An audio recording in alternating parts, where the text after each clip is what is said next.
Hello everyone, आज मैं आपको कुछ ऐसे टिप्स बताने वाली हूँ जो शायद आपकी स्टडी में भी हेल्पफुल हो। टॉपर्स मंत्रा मतलब किस तरीके से पढ़ाई करें कि कम प्रेशर में हम अच्छा स्कोर कर सकें।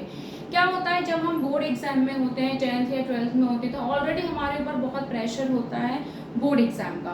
पहले तो हमारे फैमिली मेम्बर्स हमको इतना प्रेशराइज करते हैं, बोर्ड है पढ़ो। फिर हमारे जो कोचिंग वाले होते हैं वो भी हमको प्रेशराइज करते हैं, बोर्ड है पढ़ो, अच्छे से पढ़ो, है ना। तो बच्चे बहुत कंफ्यूज हो जाते हैं, छोटे से माइंड पे इतना सारा प्रेशर ले लेते हैं, फिर कहीं ना कहीं वो गड़बड़ करके आ जाते हैं पूरे एग्जाम को, जिससे उनके नंबर्स कम हो जाते हैं।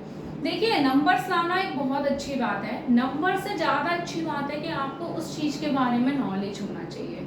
क्योंकि देखिए, नंबर तो हम रट के भी, आजकल बच्चे रट लेते हैं बड़ी बड़ी चीज़ों को, और उससे भी एग्ज़ाम दे के आते हैं तो 90 स्कोर कर लेते हैं। लेकिन जब उनसे कुछ चीज़ें पूछी जाती हैं तब उन्हें कुछ भी समझ में नहीं आता और उनको मतलब ही नहीं पता होता उस चीज़ का। तो इन माय ओपिनियन, देखिए सबका अलग अलग अपना अपना ओपिनियन होता है। मेरी ओपिनियन में ये है कि बच्चों को अच्छे से नॉलेज होनी चाहिए, फिर भले ही उसका परसेंटेज, अगर नॉलेज होगी तो परसेंटेज तो उसका अपने आप ही बनेगा, है ना। तो देखिए, पहला जो है, ज़्यादा सोर्सेस पढ़ने से ज़्यादा सोर्सेस पढ़ने से ना बहुत ज़्यादा कंफ्यूजन होता है। इससे अच्छा होता है कि आप एक ही बुक को 4 बार पढ़ो। बच्चे करते क्या हैं, जो 10th 12th वाले होते हैं स्पेशली, वो बहुत सारे बुक्स का कलेक्शन कर लेते हैं। मान लीजिए वो साइंस पढ़ रहे हैं तो अलग अलग राइटर्स की बुक ले आएंगे। अब वो बायो पढ़ रहे हैं, फिजिक्स पढ़ रहे हैं, केमिस्ट्री पढ़ रहे हैं, तो 4 सोर्सेस की बुक रखी होगी, फिर वो कंफ्यूज हो जाते हैं। एक तो उनके पास एनसीईआरटी ऑलरेडी है, फिर ऊपर से वो कहीं फुल मार्क्स ले लेंगे, कहीं ऑल इन वन ले लेंगे, कहीं वो गाइड्स ले लेते हैं, कहीं वो अलग अलग RNS शर्मा की बुक ले लेंगे, कहीं वो किसी राइटर्स की बुक उठा लेंगे, उनकी कोचिंग्स की बुक अलग रहती है। तो फिर वो एक्चुअली एक टॉपिक को वो किस किस में से पढ़ेंगे, और इतना टाइम होता नहीं है कि स्कूल का होमवर्क उनको अलग करना होता है, कोचिंग का अलग उनका होमवर्क रहता है। तो बच्चे कंफ्यूज हो जाते हैं कि मतलब वो अलग अलग बुक से पढ़ने की बजाय अगर वो एक ही बुक को अच्छे से 4 बार पढ़ें तो सबसे पहले उनके कंसेप्ट भी क्लियर होंगे और उन्हें अच्छे से समझ में भी आएगा। वरना अलग अलग बुक पढ़ने से ना कंफ्यूजन होता है, इस बुक में कुछ अलग दिया है, उस बुक में कुछ अलग दिया है, तो वो कंफ्यूज होते हैं कि मैं किसको अच्छी तरह याद करूं, मैं क्या अच्छे से पढ़ूं कि मेरे कॉन्सेप्ट सारे क्लियर हो जाएं। और इस चक्कर में आके उनका टॉपिक वो छूट जाता है और वो ढंग से कवर नहीं कर पाते हैं। तो देखिए, 4 ज़्यादा सोर्सेज से पढ़ने से अच्छा होता है आप एक बुक का 4 बार रिवीजन करें। मतलब आप एक ही बुक को उठाएं और उसका कम से कम 4 से 5 बार रिवीजन करें, तो आपके सारे डाउट्स क्लियर हो जाएंगे। सेकेंड होता है, हर दिन न्यूज़पेपर पढ़ने की आदत डालें।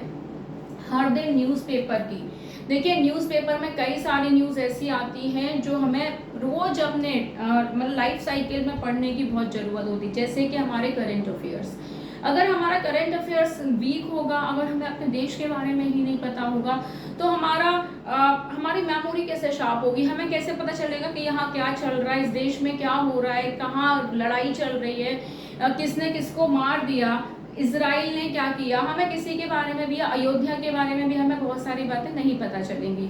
तो मेनली होता है रीडिंग हैबिट डेवलप करो। आप अगर रीडिंग करोगे न्यूज़पेपर की, चाहे वो हिंदी का हो या इंग्लिश का हो, अगर आप अच्छे से न्यूज़पेपर पढ़ोगे तो उससे 2 चीज़ें आपकी क्लियर होंगी। पहली बात, अगर आप हिंदी का न्यूज़पेपर पढ़ते हो तो आपको मात्राओं का ज्ञान होगा। आजकल जो 10th में भी बच्चे आ गए हैं उनको हिंदी लिखनी ही नहीं आती है कि छोटा की कब लिखना है, बड़ा की कब लिखना है। तो जब अगर आप न्यूज़पेपर डेली पढ़ोगे तो सबसे पहले आपकी हिंदी स्ट्रॉन्ग होगी। अगर आप इंग्लिश का पढ़ते हो तो आपकी इंग्लिश इंप्रूव होगी, क्योंकि किस तरीके से आपको स्पेलिंग, कौन सी स्पेलिंग का मतलब क्या होता है, आपको वो समझ में आएगा। तो मैंने क्या बताया आपको, हर दिन न्यूज़पेपर पढ़ने की आदत डालो, हैबिट डालो, न्यूज़पेपर को रीड करने की अपना डेली अपना 5 से 10 मिनट अपने आप को न्यूज़पेपर के लिए निकालो और दो, उसको जरूर पढ़ो। थर्ड पॉइंट होता है, ज़्यादा से ज़्यादा मॉक टेस्ट दो या फिर सैम्पल पेपर्स लगाओ। आजकल इतने सारे टेस्ट ऑनलाइन अवेलेबल हैं कि जब आपका दिसंबर तक सिलेबस पूरा कंप्लीट हो जाए तो दिसंबर का जो महीना है आपका केवल और केवल आपको मॉक टेस्ट और सैम्पल पेपर्स को ही देना है, क्योंकि जनवरी में तो प्री बोर्ड आपके स्टार्ट हो जाते हैं, स्कूल वाले स्टार्ट कर ही देते हैं जनवरी के मंथ में, और फरवरी तक आते आते तो बोर्ड एग्जाम शुरू हो ही जाते हैं। तो दिसंबर का महीना कम से कम आपको केवल और केवल केवल मॉक टेस्ट और सैंपल पेपर्स को देना होगा, क्योंकि कई क्वेश्चंस ऐसे होते हैं जो हर साल रिपीट होते हैं और हम लोग उस पर फोकस नहीं करते हैं। तो वो जो रिपीटेड क्वेश्चंस हैं उनकी एक लिस्ट बना लो कि ये सारे क्वेश्चंस इस साल में रिपीट हुए हैं, तो क्या पता वो आपके एग्जाम में ना आ जाए। तो पहली हैबिट क्या है आपकी? पहली हैबिट है कि ज्यादा बुक से पढ़ने की बजाय एक बुक को 4 बार पढ़ो। सेकेंड था न्यूज़पेपर पढ़ने की हैबिट डालो, जिससे आपकी इंग्लिश और हिंदी इम्प्रूव हो सके। थर्ड वन है आपका ज्यादा से ज्यादा सैंपल पेपर्स लगाओ। जितने आप सैंपल पेपर्स लगाओगे उतने क्वेश्चंस आपको समझ में आएंगे कि किस पैटर्न के क्वेश्चंस आते हैं और किस तरीके से मुझे तैयारी करनी चाहिए, कौन कौन से पैसेज आते हैं, इनका क्या क्या मुझे शीर्षक रखना है। क्योंकि एक क्वेश्चन हर पैसेज में जरूर आता है कि इस पैसेज को टाइटल दो, इस पैसेज का शीर्षक दो। तो बच्चे कंफ्यूज होते हैं कि इसमें हम शीर्षक क्या दें। कभी कभी तो शीर्षक का मतलब नहीं पता होता कि इसकी हेडिंग क्या दें। तो ये देखिए, आप इसको आप अपना के देखिए। आई होप आपका ये जो मंत्र है, टॉपर्स मंत्र है, अगर आप अपनी डेली लाइफ में इसको रूटीन बना लेते हैं तो मेरा मानना है कि आप अच्छे से अच्छा स्कोर कर सकते हैं और इवन आपकी हिंदी और इंग्लिश भी डेवलप होगी।